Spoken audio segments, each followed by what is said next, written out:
Muy bien, hermanos, vamos a abrir nuestras Biblias en el libro del profeta Ageo. Profeta Ageo. Profeta Ageo.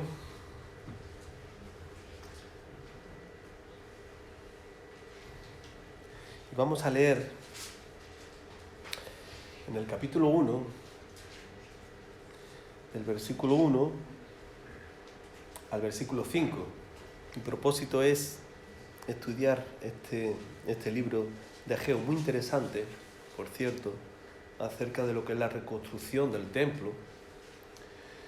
Y creo que vamos a aprender grandes cosas aquí de parte del Señor. Así que vamos a leer capítulo 1, del versículo 1 al versículo 5. ¿Lo encontraron? Un poco inusual, ¿verdad? Este libro. Pero está dentro de nuestra Biblia, ¿eh? Os aseguro que está dentro. Está después de Sofonías. El problema es saber dónde está Sofonías, pero bueno. Está Sofonías y después está Ageo. Bueno, vamos a orar una vez más por la palabra del Señor, para que el Señor la bendiga en nuestros corazones. Padre, muchas gracias te damos por este libro, Señor, de Ageo, Señor, que vamos a leer y que vamos a estar estudiando en estos domingos. Te rogamos, Señor, de que tú estés, Señor, mostrándonos una vez más tu voluntad, Señor, y tu voluntad, Señor, de cara a lo que es tu casa, a lo que es el templo, partiendo de nuestro templo, porque somos templo del Espíritu Santo, Señor, y también en el lugar donde estamos en el día de hoy, Señor, es donde tu iglesia se reúne de manera corporativa para adorarte. Y, Señor, es maravilloso, Señor, es un gozo de poder estar aquí en esta mañana para buscar tu presencia y para que podamos escuchar una vez más tu palabra. Háblanos, Señor, te lo pedimos en el nombre de Jesús. Amén. Dice la palabra del Señor: en el año segundo del rey Darío, en el mes sexto, en el primer día del mes, vino palabra de Jehová por medio del profeta Ageo a Zorobabel, hijo de Salatiel, gobernador de Judá, y a Josué, hijo de Josadaz, sumo sacerdote, diciendo: así ha hablado Jehová de los ejércitos, diciendo: este pueblo dice, no ha llegado aún el tiempo de que la casa de Jehová sea reedificada. Entonces vino palabra de Jehová por medio del profeta Ageo, diciendo: ¿es para vosotros tiempo para vosotros de habitar en vuestras casas artesonadas, y esta casa está desierta? Pues así ha dicho Jehová de los ejércitos: meditad bien sobre vuestros caminos. Hasta aquí la palabra del Señor.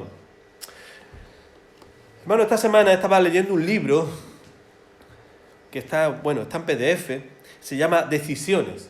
Muy interesante, por cierto, este escrito del autor cristiano que se llama Jan Hahn, en el que abordaba de la mejor manera de tomar decisiones. El tema central es cómo abordar las decisiones en nuestras vidas cotidianas, nuestra vida diaria. Y comienza con estas palabras que me recuerda a mi niñez, y yo creo que todos los que estamos aquí también, lo que voy a decir no es nuevo, de coger una flor, especialmente si era una margarita, pues mejor, y uno decía: ¿me quieres? ¿No me quieres? ¿Me quieres o no me quieres? Hasta quedar con el último pétalo de esa margarita, ¿verdad? De esa flor. Y era un juego de niño, y no de tan niño, para que por medio de esta flor y cada pétalo que se arrancaba mostraba en el último si realmente quería o no quería a la otra persona. Bueno, este ejemplo que utilizaba aquí este hermano Jan Hahn era para mostrar que el hombre está sujetado siempre a las circunstancias para tomar decisiones. El hombre toma las decisiones conforme a las circunstancias que se dan en su vida. El punto de apoyo en el hombre está siempre en aquello de lo que ve, de lo que observa, de lo que oye, de lo que interactúa, ¿verdad?, uno va tomando las decisiones. Y no está muy lejos de nosotros como cristianos, la Iglesia del Señor, de que así también pase con nosotros. Es un punto bastante importante, pero no determinante. Es un punto muy importante en la circunstancia que nos rodea y cómo nosotros interactuamos con estas circunstancias para tomar las decisiones, pero no es determinante. Determinante es cuando nosotros escuchamos la voz de Dios, porque nuestro punto de apoyo no está primariamente en las circunstancias, sino en Dios, para que nosotros escuchemos la voz de Dios y veamos si realmente es de Dios o no es de Dios lo que yo estoy viviendo en las circunstancias del día a día. Ahora bien, esto no pasa con las personas que no conocen al Señor, ¿verdad? Las personas que no conocen al Señor o lo tienen muy poca estima al Señor, siempre van a tomar las decisiones conforme a las circunstancias. El punto de apoyo está en las circunstancias. Para el cristiano, no. El punto de apoyo en el cristiano no está en las circunstancias, sino en Dios. ¿Amén? Nosotros nos apoyamos en Dios y nosotros podemos ver las cosas como que se está cayendo la casa, pero yo tengo que buscar al Señor. Y yo tengo que tomar la decisión de acuerdo a lo que el Señor me muestre, me enseñe. Yo me recuerdo, hermano, de que David no hacía nada en lo que le competía a él de tomar la decisión por el ejército de Israel de ir a la batalla sin primeramente consultar al Señor. ¿Es o no es para ir a pelear con el enemigo? Si él escuchaba, sí es, pues él cogía, listaba el ejército y salía a pelear contra su enemigo porque sabía que la victoria era del pueblo de Israel. ¿Por qué? Porque tenía la aprobación de nuestro Dios. Así que, hermanos, los cristianos nos distinguimos del primer grupo, de aquellos que toman las decisiones por su propia voluntad y por medio de las circunstancias. Nosotros lo hacemos buscando del Señor y buscando del Señor su voluntad, y su voluntad donde nosotros la hallamos, en la palabra del Señor. Por eso para nosotros es tan importante y siempre animamos a que leamos la palabra del Señor. Hermano, dice Santiago 1:22, pero sé hacedores de la palabra y no tan solamente oidores, engañándoos a vosotros mismos. Hermano, nosotros tenemos que ser personas que oyen la palabra, pero nuestro fin es hacerla. Nuestro fin es llevarlo a cabo. La palabra del Señor nosotros la escuchamos para que nosotros apliquemos, para que nosotros vivamos, para que nosotros nos gocemos con aplicar esa palabra del Señor en nuestras vidas, para que nosotros así veamos y experimentemos las promesas del Señor. Hermano, es muy bueno escuchar las promesas del Señor, pero más bueno aún cuando uno aplica esta palabra del Señor, porque uno interactúa también con las promesas del Señor. De lo contrario, hermano, corremos el riesgo de oír la palabra del Señor, venir la promesa y no enterarnos de nada. Y no enterarnos de nada. ¿Por qué? Porque nosotros somos oidores y no estamos aplicando, no estamos luchando en contra de nuestro yo pecaminoso, los vicios que estábamos hablando antes, que debemos de estar luchando en contra de esos vicios, de esos pecados, de esos lastres que arrastramos.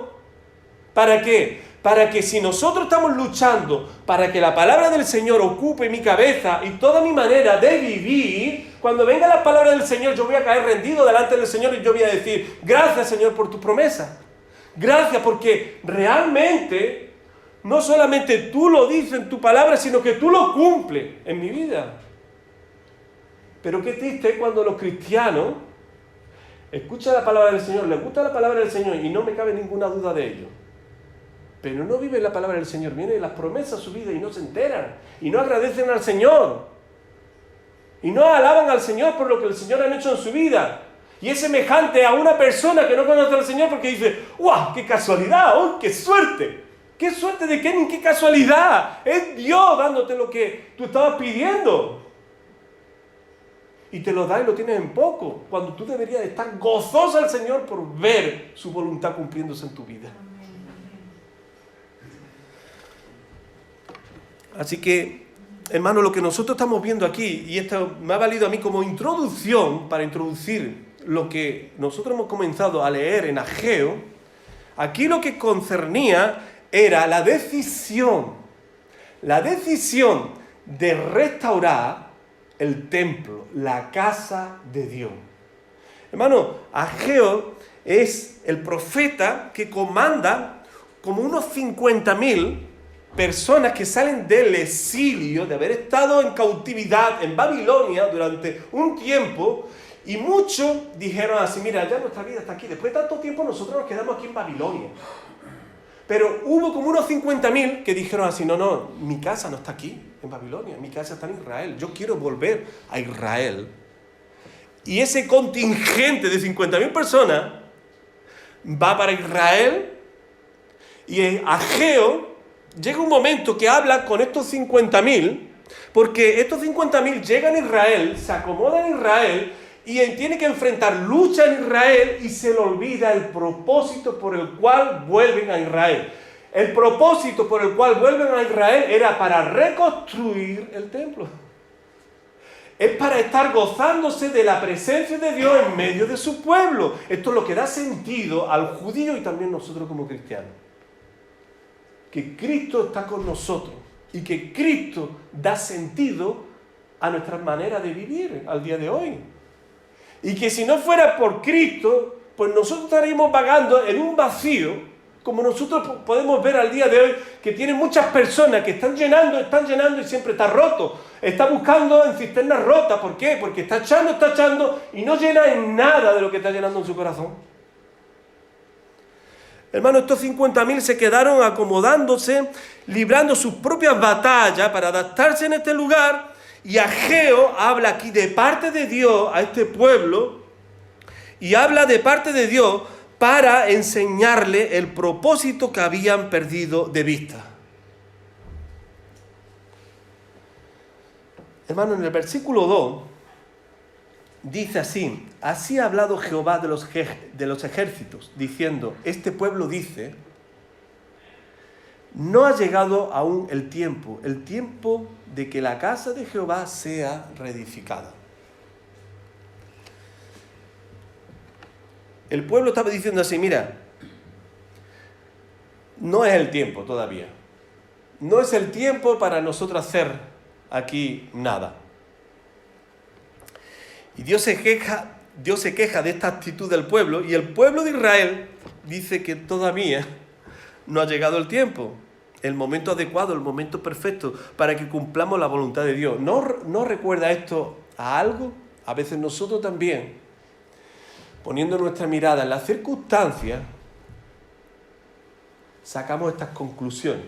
No es tiempo todavía, no me siento bien. Yo pienso que hay que esperar. Yo pienso que no es voluntad de Dios en este momento. Yo pienso que se puede posponer para más tarde, cuando las circunstancias sean más favorables. Hermano, lo que me preocupa de esta forma de pensar de estos es que sus vidas espirituales están tocando fondo. Este es el problema por el cual hablan y dicen que todavía no es tiempo. El resultado es de que la vida de este grupo de personas que tenían que reconstruir el templo están pues tocando fondo espiritualmente y están más fríos que calientes. Su decisión por el Señor ha decaído mucho, y el resultado en este sentimiento de apatía es su indiferencia, que le lleva a decir, de acuerdo a cómo estos se encuentran con el Señor, no es tiempo que la casa de Jehová sea reedificada. Estas son las palabras que piensan y que creen, y que les lleva a la inactividad, a no aplicar la palabra del Señor en sus vidas. O viéndolo, porque realmente estarían viendo de que la casa del Señor necesitaba ser reconstruida, dan importancia a otras cosas más que al Señor. Hermano, esto es una indiferencia que llega a expresiones, o podríamos nosotros pensar, para que lo entendamos así, esto es llegar en esta indiferencia de no ocuparse de las cosas de Dios, llega a pensar uno de esta manera: llegará el momento que la casa de Jehová sea reedificada, pero no ahora. Esto es lo que estaban diciendo ellos. O también otra expresión que podríamos decir: otro lo hará, ¿para qué lo tengo que hacer yo? Hay personas que a lo mejor son más hábiles para dedicarse para la reconstrucción del templo, porque yo lo tengo que hacer, porque se me demanda a mí, porque yo tengo que tener esa responsabilidad. Y así podrían argumentar diciendo, no será conmigo, no quiero, no lo siento, y podríamos añadirle otros puntos de vista. Hermano, estos son los puntos de este mensaje del día de hoy. Primer punto es, entiendo el tiempo según me encuentro espiritualmente. Si nosotros nos sentimos espiritualmente frío, lo vas a ver todo frío. Por mucho que nosotros aquí te intentemos de animar y demás, pero si tú estás muy frío, tú lo vas a ver con ese prisma, con esa lupa, las cosas. Hermano, y también una de las cosas que nosotros tenemos que entender, que cuando yo veo las cosas frías, o yo las veo tal cual me siento, por las circunstancias que yo estoy viviendo y no donde yo me estoy apoyando en medio de las circunstancias que debería de ser en el Señor, como estaba diciendo antes, pues nosotros nos vamos a encontrar una amalgama de cristianos. Una amalgama de cristianos de primera clase, de segunda clase, de tercera clase. Recuerdo que, creo que sí, Sugel Michelin, él hablaba y decía así que hay como 3 grupos de creyentes. Está el grupo de aquellos que se consideran creyentes, que son cristianos, pero estos cristianos son como tres círculos, ¿no? Un círculo, después otro círculo dentro y otro en el centro. El círculo externo son aquellos que se consideran creyentes, pero estos creyentes no ven la necesidad de ser miembros de la iglesia, ni pertenecer a la iglesia del Señor. Están, pero no están. Dicen ser, pero a la hora de verdad, ausencia total. Hermano, esto es una contradicción, a no ser que este cristiano se encuentre en una localidad que no haya ninguna iglesia. Pero si este cristiano vive en una iglesia, este cristiano se tiene que reunir en la iglesia. Y tiene que estar buscando adorar al Señor en medio de otros hermanos que piensan como Él. En una misma fe y en una misma esperanza de que la iglesia se prepara para el día que Cristo venga por su iglesia. Hermano, y es una contradicción porque si nosotros vamos a recordar este versículo de Hechos 2:47... decir que somos cristianos, pero que no vemos la necesidad de estar a la iglesia, es algo contradictorio a lo que la palabra del Señor, porque en Hechos de los Apóstoles, la palabra del Señor nos dice así, alabando a Dios y teniendo favor con todo el pueblo. Está aquí diciendo lo que estaba pasando en estos momentos en el que el Espíritu Santo viene y cómo se comporta la iglesia. Y aquí viene lo más interesante, y el Señor añadía cada día a la iglesia los que habían de ser salvos. Quiere decir que el Señor ha venido a nuestro encuentro para convertirnos y no nos deja afuera en el mundo, sino que te trae y te añade aquí a la iglesia. Entonces, voluntad de Dios de que tú no estés en el círculo externo, porque eso no existe, eso es contrario, eso es una herejía. Es decir, yo soy creyente pero no quiero pertenecer a ninguna iglesia. Eso no es de la voluntad de Dios y lo vemos en la Escritura. Y nosotros ya tenemos argumentos para tratar con aquellos creyentes que no quieren compromiso con la iglesia. Le podemos decir, mira, tú estás mal, tú estás haciendo las cosas contrario a lo que dice la palabra del Señor, porque el Señor viene a tu vida, te convierte y te pone en una iglesia. Te añade a la iglesia suya para que tú lo adores. Me da igual que estés aquí, que estés en otra iglesia, pero lo importante es que estés en una iglesia, que te congregue en una iglesia y que estés comprometido, apasionado por la iglesia. Segundo punto, dentro de ese círculo externo hay otro círculo y están los que pertenecen a la iglesia y dicen, soy miembro de la iglesia, pero no están dispuestos a remangarse, a comprometerse y a estar luchando por su iglesia. No se sienten parte de ella y por otro lado, sí se sienten, porque cuando se encuentran con esa persona y dicen, no, yo pertenezco a la iglesia tal. Pero su grado de compromiso como miembro deja mucho que desear. Dice ser, pero a la hora de la verdad no vive lo que dice ser. Y por último, hermano, en el centro, y aquí donde deberíamos de estar todos, está el núcleo, aquellos miembros que están inmersos, manteniendo un compromiso apasionado con su iglesia local. Todo verdadero cristiano, todo cristiano debe de pertenecer a este tercer grupo. Tiene que estar en el centro de ese círculo. No vale estar ni fuera, ni en el más o menos superior, cercano al de fuera. No, hay que estar en el centro. Todo verdadero cristiano, todo cristiano debe de pertenecer a este tercer grupo y tiene que estar apasionado, comprometido con la iglesia. Hermanos, dice esta definición de apasionado por la iglesia es estar inclinado a un amor dominante, a una inclinación vehemente, ¿sí? A una inclinación vehemente por Dios. Apasionados por la iglesia es estar inclinado a un amor dominante, a una inclinación vehemente por Dios.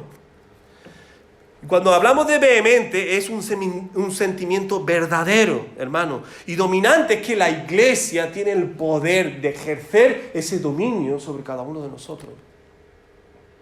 Hermano, nosotros no estamos aquí para reivindicar nuestro yo, todo lo contrario. La iglesia tiene el poder de manifestarnos nuestros errores, instruirnos para nosotros estar siempre firmes en su nombre.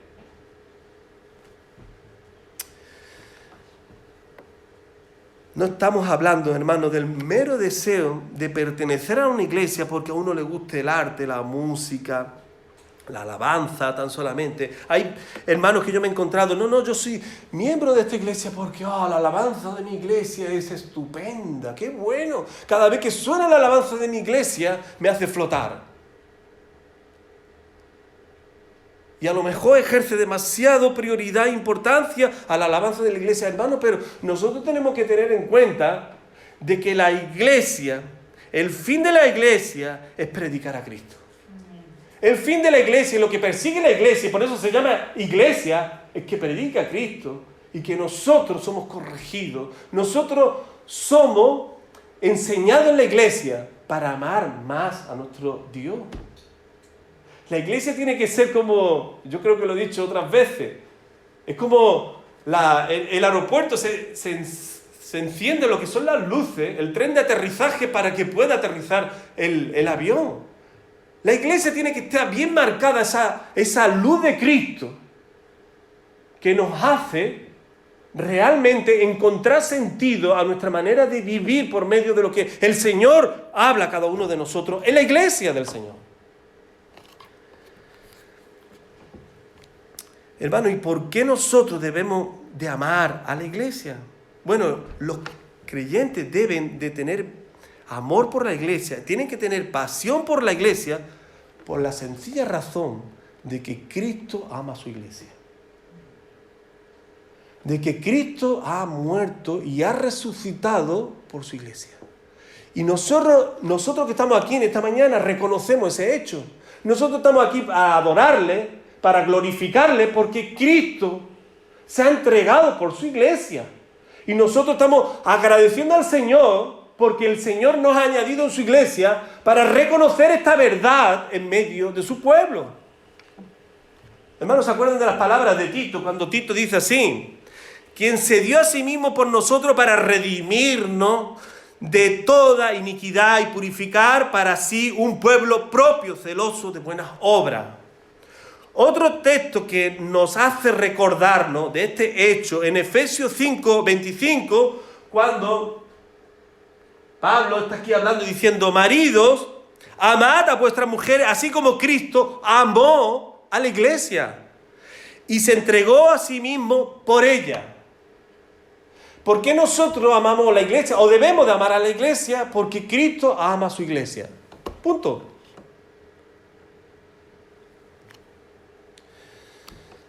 Hermano, aplicación.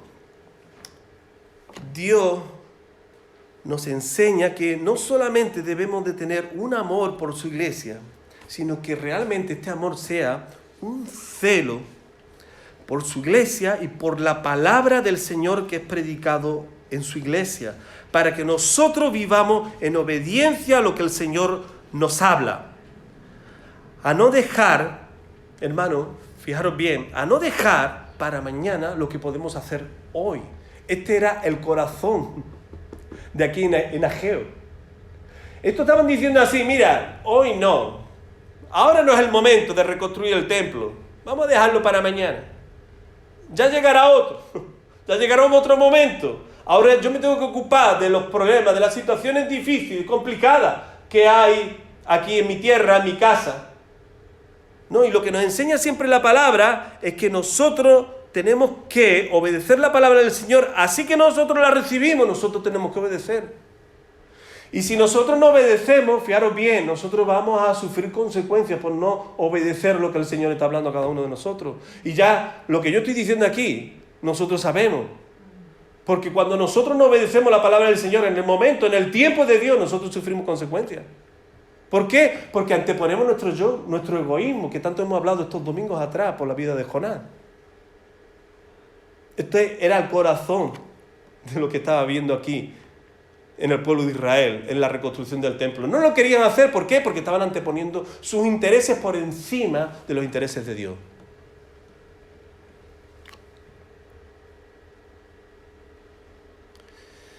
Otro punto, hermano, que nosotros podemos observar aquí, Dios hace ver a su pueblo cómo está su casa.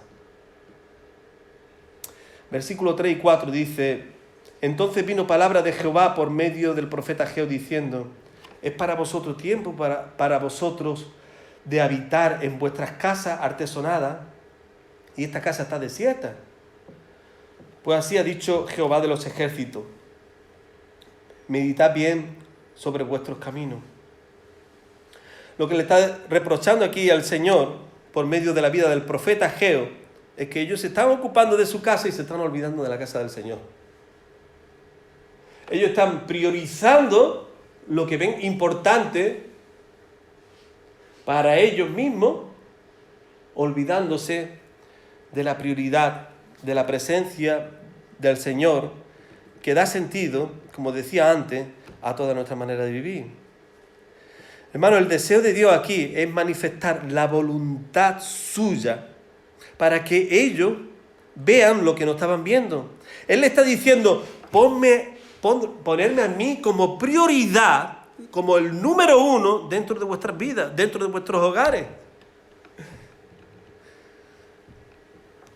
Es decir, en otras palabras, ustedes no tienen tiempo para mí, pero yo veo que sí tienen tiempo para vosotros. El Señor está viendo esto y está declarando esto para ellos. Vosotros estáis diciendo que no tenéis tiempo para mí, para reconstruir el templo, y yo veo que sí tienen tiempo para vosotros. Qué vergüenza, hermano, cuando nosotros hacemos nuestras estas palabras y decimos, ¿cuánto tiempo nosotros perdemos? ¿Cuánto nosotros dejamos de priorizar al Señor en nuestras vidas, anteponiendo otras circunstancias, otras cosas, y nos excusamos para no hacer lo que deberíamos de hacer en el Señor?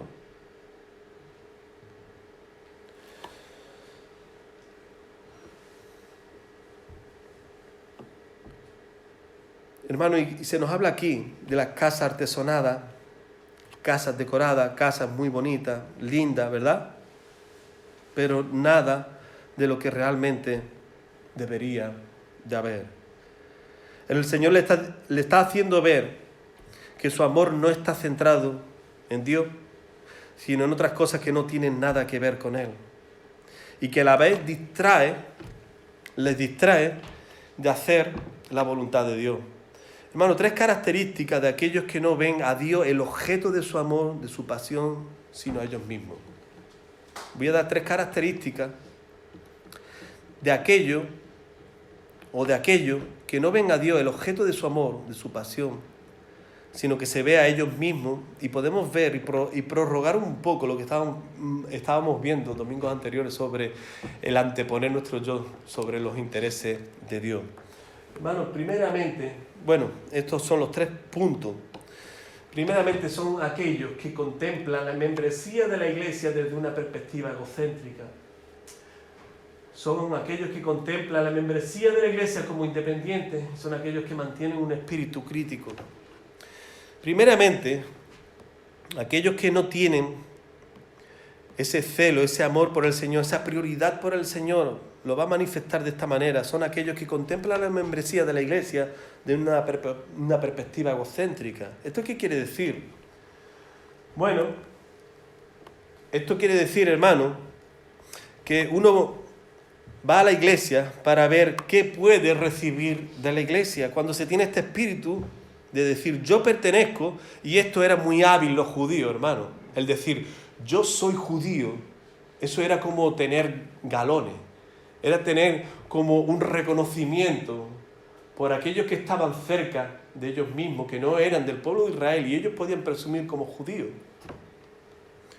Bueno, esto no está muy lejos de lo que hoy se vive en los cristianos, y a veces nos encontramos esto también.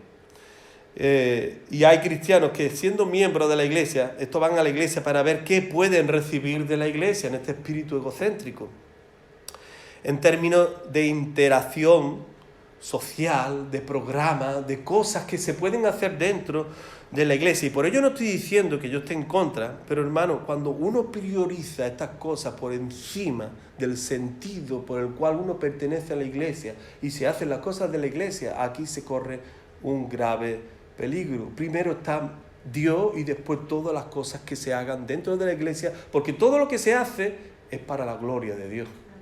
No es para mí mismo, no es para alimentar mi ego, mi importancia personal, sino que yo lo estoy haciendo para que el Señor sea adorado, glorificado, exaltado, reconocido. Son como, una vez comenté esto, son como aquellas personas que, y se podría hacer un símil, son como aquellas personas que se van al matrimonio, y van al matrimonio primeramente para pensar que uno va al matrimonio para recibir. No, yo me he casado para recibir. Y cuando pasa el tiempo y se da cuenta que no recibe todo lo que él pensaba, se frustra, se desengaña y pierde de vista el por qué se ha casado. No, hermano, el matrimonio es para pensar así, yo no me he casado para recibir nada, yo me he casado para darlo todo por la otra persona. Yo me he casado para mostrar mi amor y mi celo por la persona que yo amo. Y yo lo voy a dar todo, aunque yo no reciba lo que a mí me gustaría recibir, pero yo tengo que darlo todo. Yo tengo que creer todo en lo que realmente la persona significa para mí. Hermano, esta unión matrimonial es lo que nosotros podemos ver del Señor como el novio de la iglesia y el Señor dándose en todo hasta la muerte por cada uno de nosotros que estamos aquí, sin esperar nada a cambio de nosotros. El Señor se ha dado por amor a cada uno de nosotros y ha muerto y ha resucitado por amor a cada uno de nosotros. Así que, hermano, nosotros tenemos que tener en cuenta este principio de que nosotros no podemos comportarnos de esta misma manera. Hermano, segundo punto son aquellos que contemplan la membresía de la iglesia como independiente. Van a la iglesia aquellos miembros que se cuidan de no involucrarse con la gente. Estas personas no se ven como parte de una comunidad en la que ellos deben preocuparse por sus hermanos en Cristo, poniendo su vida al servicio de todo el cuerpo y de lo que requiere la ayuda de la iglesia. Tales personas desean ver a las personas a una distancia prudente. Hermano, es como decir así, yo voy a la iglesia, pero yo no quiero que la iglesia sepa mucho de mí. Yo voy a la iglesia y si puedo llegar de una manera en la que no me perciban, mejor, porque yo no quiero que nadie me conozca tal cual yo soy. O puede ser también porque la persona diga, mira, yo me encuentro tan autosuficiente y con tanta confianza de que yo no necesito a nadie de la iglesia. Hermano, pero la iglesia nos muestra siempre nuestras debilidades y que yo dependo del Señor y el Señor pone personas para que me ayude y para que me asista en las debilidades que yo tengo. Y que humildemente yo tengo que reconocer de que yo necesito al Señor y el Señor pone personas para que me ayuden. Y tercero, son aquellos que mantienen un espíritu crítico. La persona puede decir así, yo soy creyente, yo soy miembro de la iglesia, pero no está dispuesto a contribuir en la reconstrucción, en el fin en la adoración al Señor dentro de la iglesia, porque esto es tan pendiente a los fallos de la iglesia, esto es tan pendiente a buscar los puntos débiles de la iglesia, y siempre hablan como si no perteneciesen a la iglesia cuando critican de la iglesia. Y lo curioso es que forman parte de la iglesia y no deberían de criticar de la iglesia y no buscar los puntos débiles. Y os digo más, toda iglesia tiene puntos débiles. Toda iglesia tiene cosas negativas. Toda iglesia tiene problemas. Toda iglesia tiene cosas que limar y que tratar. Si estás buscando una iglesia perfecta, no la vas a encontrar. Perdona que te decepcione con esto que te estoy diciendo, pero no la vas a encontrar. Toda iglesia, si tú vas con un espíritu crítico, vas a encontrar puntos débiles, vas a encontrar puntos que están mal, puntos que se podría hacer mejor a tu lógica, a tu visión.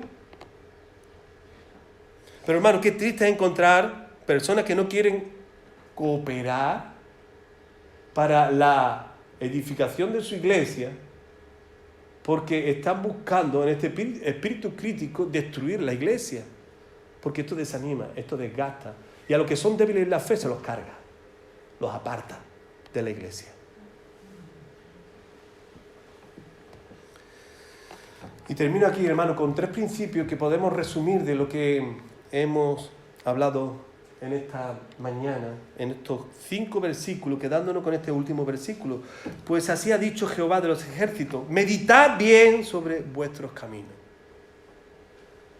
Y os dejo aquí este último versículo para que nosotros meditemos de nuestra iglesia, de lo que yo estoy cooperando para seguir edificando nuestra iglesia, para glorificar a Dios, y para que no perdamos de vista esta preparación hasta el día de Cristo.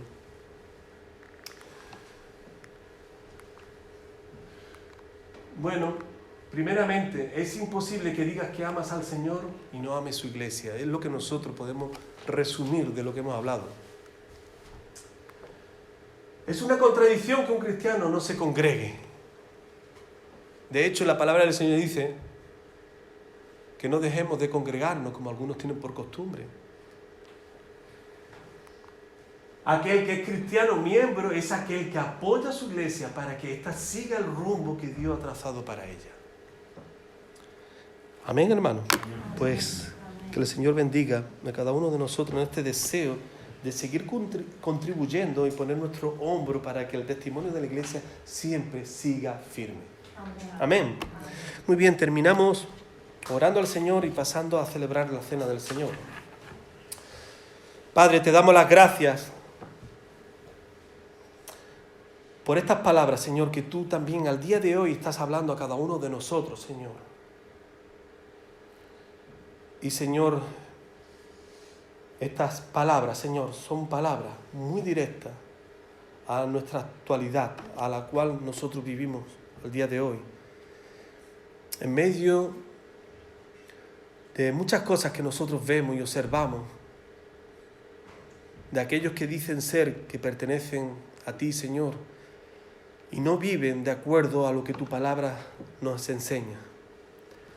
Te rogamos, Señor, que tú nos ayudes, Señor, a ver aquello que estamos haciendo mal, aquello que pensamos que estamos construyendo, pero sin darnos cuenta estamos como destruyendo. Y no queremos estar con un espíritu destructivo de lo que es el testimonio de tu iglesia, sino deseamos, Señor, que tú nos ayudes a estar siempre contribuyendo para la edificación del cuerpo tuyo, Señor, que es tu iglesia. Ayúdanos, Señor, humildemente te lo pedimos, a ver lo que no estamos viendo, Señor. Y, Señor, te rogamos de que estemos con el deseo de amarte más y más, comprometiéndonos más en tu iglesia, que es el resultado de que te amamos, Señor, y que queremos más de ti. Te lo pedimos así, Señor, en el nombre de Jesús. Amén, Señor. Amén.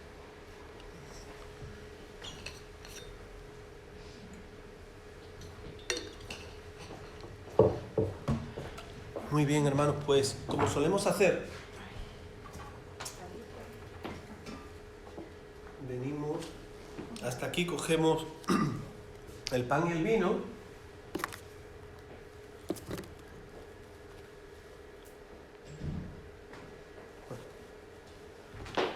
El pan y el vino para después